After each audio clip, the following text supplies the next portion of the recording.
Hi friends, welcome to my channel. ఈరోజు video చాలా ఇంట్రెస్టింగ్గా ఉందండి. వీడియోని ఎక్కడ స్కిప్ చేయకుండా ఎండ్ వరకు చూసేయండి. ఇక అర్జున్ వాళ్ళ అమ్మగారు లక్ష్మి దగ్గరికి వెళ్ళి గుడికి వెళ్దామా అమ్మ, నీతో కాసేపు గడపాలనుంది అని అడుగుతూ ఉంటుంది. ఇక అరవింద మోగించిన గుడి గంటలతో లక్ష్మి మనసులో ఆందోళన మొదలవ్వడంతో తనకి కూడా టెంపుల్కి వెళ్ళాలని ఉంటుంది. నాకు కూడా గుడికి వెళ్ళాలనుందా ఆంటీ, వెళ్దాం అని అంటూ ఉంటుంది లక్ష్మి. ఇక ఇద్దరు కలిసి గుడికి బయలుదేరుతారు. మరోవైపు దీక్షితులు గారు అరవింద హోమానికి కావలసిన ఏర్పాట్లన్నీ చేస్తూ ఉంటారు. ఇక అరవింద ఫోన్ చేసి మిత్రాన్ని రమ్మనడంతో మిత్ర కూడా గుడి వైపుకి బయలుదేరుతాడు. ఇక అర్జున్ వాళ్ళ అమ్మగారు గురించి ఆలోచిస్తూ ఉంటారు. అమ్మ ట్యాబ్లెట్స్ వేసుకుందో లేదో, ఈ మధ్యలో గుర్తు చేస్తేనే వేసుకుంటుంది అని అనుకుంటూ వాళ్ళ అమ్మగారికి కాల్ చేస్తారు. కానీ వాళ్ళ అమ్మగారు ఫోన్ లిఫ్ట్ చేయరు. ఇక నెక్స్ట్ లక్ష్మికి కాల్ చేస్తాడు. అయినా లక్ష్మి కూడా కాల్ లిఫ్ట్ చేయదు. ఇదేంటి వీళ్ళిద్దరూ కాల్ లిఫ్ట్ చేయట్లేదు, ఏమైంది అసలు అని అనుకుంటూ ల్యాండ్ లైన్కి కాల్ చేస్తాడు అర్జున్. ఇక చలమయ్య లిఫ్ట్ చేస్తాడు. ఏమైంది చలమయ్య, అమ్మ లక్ష్మి ఇద్దరు ఇంట్లో లేరా అని అడుగుతుండగా, లేరు బాబు అని చలమయ్య అంటుండగా, ఎక్కడికి వెళ్ళారు అని అర్జున్ అడుగుతూ ఉంటాడు. కావాలనే అమ్మగారు లక్ష్మిని గుడికి తీసుకెళ్లారు, మాట్లాడాలంట అని అంటూ ఉంటుంది చలమయ్య. ఎందుకు, ఏం మాట్లాడాలి అని అర్జున్ అడుగుతుండగా చలమయ్య ఇలా అంటూ ఉంటాడు. లక్ష్మి అమ్మగారు ఊరు వదిలిపెట్టి వెళ్ళిపోతానంటున్నారు కదా, అలా కాకుండా మనసు మార్చేలా మాట్లాడడానికి, జీవితాంతం మనతో ఉండిపోవడానికి అని అంటూ ఉంటాడు చలమయ్య. అలా ఎందుకు చేశారు, లక్ష్మి అసలే సెన్సిటివ్ ఫీల్ అవుతుంది, లక్ష్మిని బాధ పెట్టడం మంచిది కాదు కదా, తన జీవితానికి సంబంధించిన నిర్ణయాలని మనం డిసైడ్ చేయలేం కదా, అలా ఎందుకు మాట్లాడాలి అనుకుంటుంది అని అర్జున్ అంటూ ఉండగా, లక్ష్మి అమ్మగారు ఊరు వదిలిపెట్టి మనల్ని వదిలిపెట్టి వెళ్ళిపోతానంటే మీకు మాత్రం బాధగా లేదా బాబుగారు అని చలమయ్య అంటూ ఉంటాడు.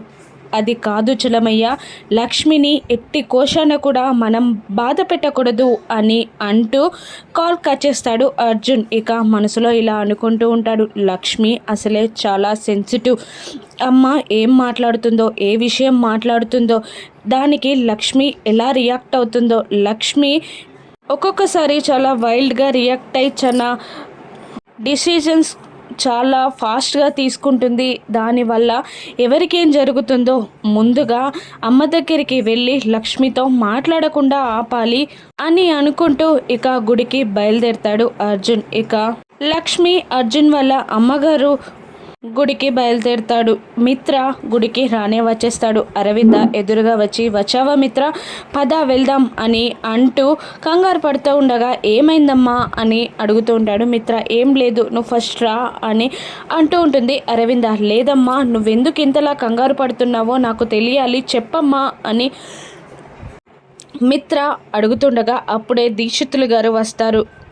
ఎలా ఉన్నావు మిత్ర అని దీక్షితులు గారు అడుగుతుండగా, బాగున్నాను లక్కీ, మా జీవితాల్లోకి వచ్చినప్పటి నుండి మా జీవితాల్లో సంతోషమే సంతోషం అని మిత్ర అంటుండగా, ఇక ఎప్పటికీ అలాగే ఉండాలని నేను ఆశిస్తున్నాను అని అంటూ ఉంటారు దీక్షితులు గారు. ఇక్కడికి ఎందుకు రమ్మన్నారు అని మిత్ర కూడా అడుగుతుండగా, ఇక దీక్షితులు గారు ఒక వ్యక్తితో పట్టుబట్టలు తెప్పిస్తాడు. ఇదిగో మిత్ర, ఇప్పుడు నువ్వొక హోమం చేయాలి, ఈ బట్టలు కట్టుకొని రా మిత్ర అని అంటూ ఉంటాడు దీక్షితులు గారు. ఇక బట్టలు అందుకొని, ఏంటమ్మా ఈ టైంలో హోమం ఏంటి, ఏం అంటున్నారో నాకు అర్థం కావట్లేదు అని మిత్ర అంటుండగా, ఈ హోమం అయ్యే వరకు ఇటువంటి ప్రశ్నలేమీ అడక్కు మిత్ర అని అంటూ ఉంటుంది అరవింద. ఇక మాట్లాడకుండా మిత్ర బట్టలు కట్టుకోవడానికి వెళ్తూ ఉంటాడు. ఇక మిత్ర బట్టలు కట్టుకొని హోమానికి కూర్చుంటాడు. పంతులు గారు మంత్రాలు చదువుతూ మిత్ర చేత హోమం స్టార్ట్ చేపిస్తారు. అరవింద పక్కనే ఉండి దండం పెట్టుకుంటూ ఉంటుంది. ఇక లక్ష్మి అర్జున్ వాళ్ళ అమ్మగారు అక్కడికి అదే గుడికి వస్తూ ఉంటారు. ఇక దీక్షితులు గారు మనోనేత్రంతో దివ్య దృష్టితో లక్ష్మి రాకని గమనిస్తారు. కంగారు పడుతూ ఉంటారు దీక్షితులు గారు. ఇక అప్పుడే హోమంలోని మంటలు చాలా ఉవ్వెత్తున ఎగిసి పడుతూ ఉంటాయి. మిత్ర ఆ మంటల వేడికి తట్టుకోలేకపోతూ ఉంటాడు. ఇక అరవింద దీక్షితులు గారిని ఇలా అడుగుతూ ఉంటుంది, ఏమైంది దీక్షితులు గారు?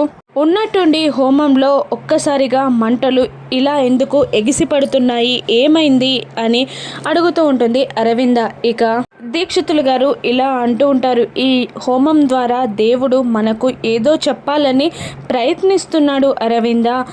మనం పోగొట్టుకున్న వస్తువు కానీ వ్యక్తి కానీ మనకు అతి చేరువలో ఉన్నప్పుడు ఇలా జరుగుతుంది అని దీక్షితులు గారు అంటూ ఉంటారు. ఇక లక్ష్మి గుడి మెట్లు ఎక్కుతూ ఉంటుంది. ఇక దేవుని దగ్గరికి వెళ్ళి దండం పెట్టుకుంటూ ఉంటారు అర్జున్ వాళ్ళ అమ్మగారు లక్ష్మి ఇద్దరు. ఇక లక్ష్మి ఇలా అంటూ ఉంటుంది, ఆంటీ నేను ప్రదక్షిణాలు చేసి వస్తాను అని అంటూ ఉండగా, సరే అమ్మా అని అర్జున్ వాళ్ళ అమ్మగారు అనడంతో ఇక లక్ష్మి ప్రదక్షిణాలు చేయడానికి వెళ్తుంది. ఇక దీక్షితులు గారు అరవిందతో ఇలా అంటూ ఉంటారు, గర్భగుడిలో చందనం సింధూరం పూజ చేసినవి ఉంటాయమ్మా, వెళ్ళి తీసుకురా అనగానే అలాగే దీక్షితులు గారు అని అంటూ అవి తీసుకురావడానికి అరవింద ఇక గర్భగుడి దగ్గరికి వస్తుంది. అప్పటికే లక్ష్మి ప్రదక్షిణాలు చేయడానికి వెళ్తూ ఉంటుంది. ఇక అర్జున్ వాళ్ళ అమ్మగారు అరవింద ఇద్దరు కలిసి దేవునికి దండం పెట్టుకుంటూ ఉంటారు, పక్క పక్కనే నిలబడి ఉంటారు. ఇక పంతులు గారిని పూజ చేసిన సింధూరం చందనం అడుగుతూ ఉంటుంది అరవింద. ఇక దేవునికి ప్రార్థిస్తూ ఉంటుంది అరవింద, మిత్రకి ఏం కాకూడదు అని. ఇక ఒక్క నిమిషం తర్వాత పక్కనున్న అర్జున్ వాళ్ళ అమ్మగారిని గమనిస్తుంది అరవింద.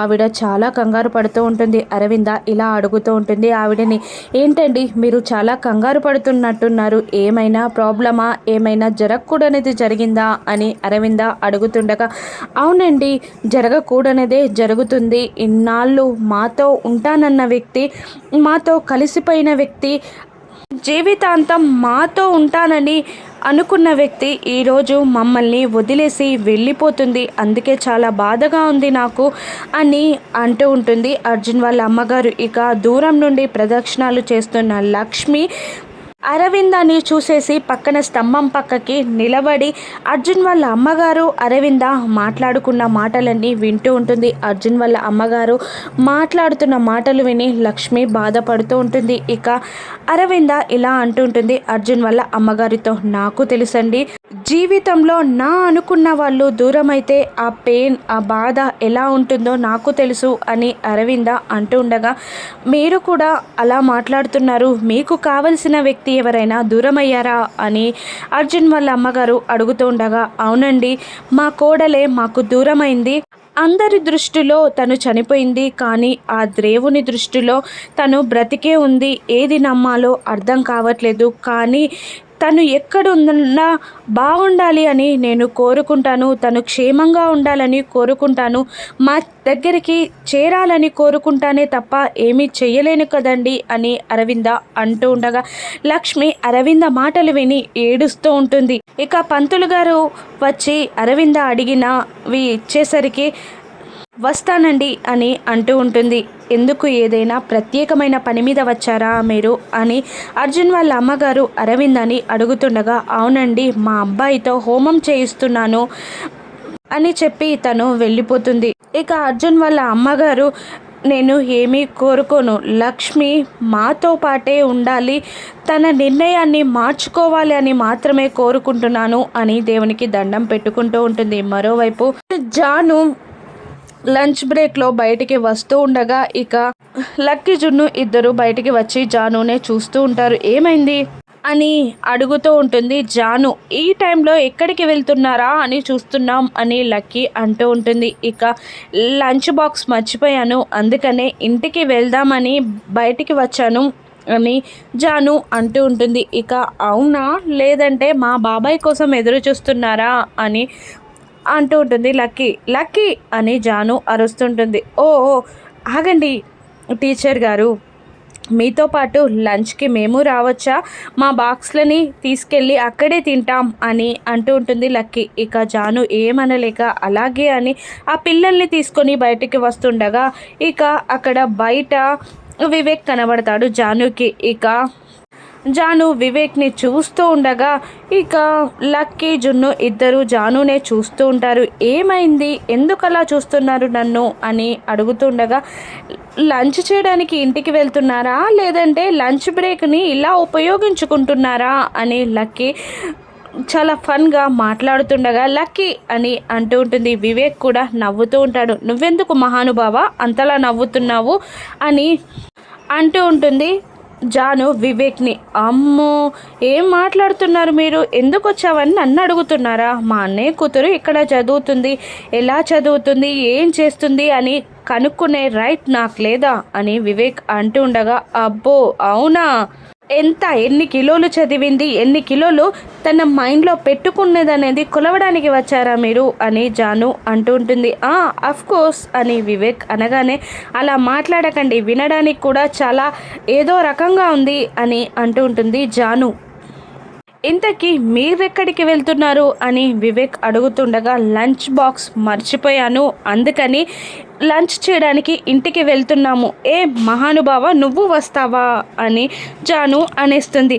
అమ్మా, నువ్వు ఫస్ట్ టైం నన్ను లంచ్కి ఇన్వైట్ చేశాక నేను రాకుండా ఉంటానా, వెళ్దాం అని అంటాడు వివేక్. అయ్యో, నేను ఊరికినే అన్నాను అని జాను అంటూ ఉంటుంది. ఇక ఒక సాటి మనిషి లంచ్ చేయడానికి మీ ఇంటికి వస్తాను అంటే అలాగే వద్దంటావా అని వివేక్ అంటూ ఉంటాడు. ఇక లక్కీ జున్ను కూడా పర్లేదు టీచర్ తీసుకెళ్దాం అని అంటూ ఉంటారు. ఇక లక్కీ పాపం అసలే లంచ్ టైం, చాలా ఆకలిగా ఉన్నట్టున్నాడు, తీసుకెళ్దాం అని అనగానే, మీరందరూ ఒకే పార్టీ అయిపోయారు కదా, ఇక నేనేం చేయను, వెళ్దాం పదండి అని అంటూ వాళ్ళందరూ కలిసి జాను వాళ్ళ ఇంటికి లంచ్కి బయలుదేరుతారు.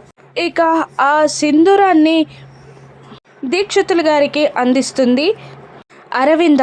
ఇక యాగం చేస్తూ ఉంటాడు మిత్ర. ఇక అరవింద ఇలా అడుగుతూ ఉంటుంది దీక్షితులు గారిని, ఇంతకీ ఈ హోమం ఇప్పుడు ఎందుకు చేపిస్తున్నారు దీక్షితులు గారు, మీరు దాచే కొద్దీ నా మనసులో కంగారు పెరిగిపోతుంది, ఇప్పటికైనా చెప్పండి అని అంటూ ఉంటుంది అరవింద. ఇక అప్పుడే లక్ష్మి ప్రదక్షిణలు చేస్తూ అటువైపుగా వస్తూ ఉంటుంది. ఇక దీక్షితులు గారు ఇలా చెప్తూ ఉంటారు, ఇన్నాళ్ళు మిత్రకి వచ్చే గండాలు వేరు, ఇప్పుడు మిత్రకి వచ్చే గండాలు వేరు. ఇన్నాళ్ళు అంటే లక్ష్మి మిత్ర పక్కన ఉంది కాబట్టి తన జాతక చక్ర ప్రభావం వల్ల మిత్రకి జాతకానికి సుదర్శన చక్రంలాగా పనిచేసేది, దానివల్ల మృత్యువు గాఢత తగ్గిపోయేది. కానీ ఇప్పుడు అలా కాదు, అందుకని మిత్రకి వచ్చే గండాల ప్రభావం తగ్గడానికి ఈ హోమం చేపిస్తున్నాను అరవింద అని దీక్షితులు గారు అనగానే, అవునండి, లక్ష్మి ఉన్నప్పుడు అని మా కుటుంబం చాలా బాగుండేది అని అరవింద అంటూ ఉండగా, మామ్ అని అరుస్తూ ఉంటాడు మిత్ర.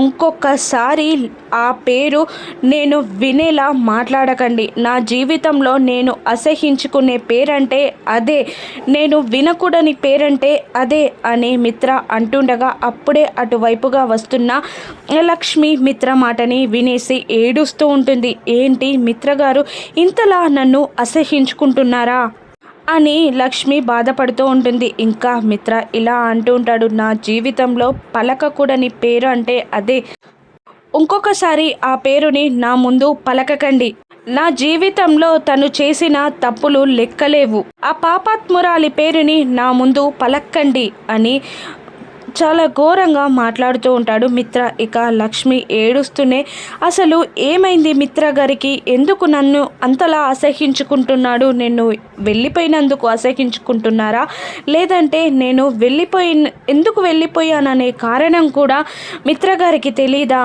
అని లక్ష్మి ఏడుస్తూ ఉంటుంది.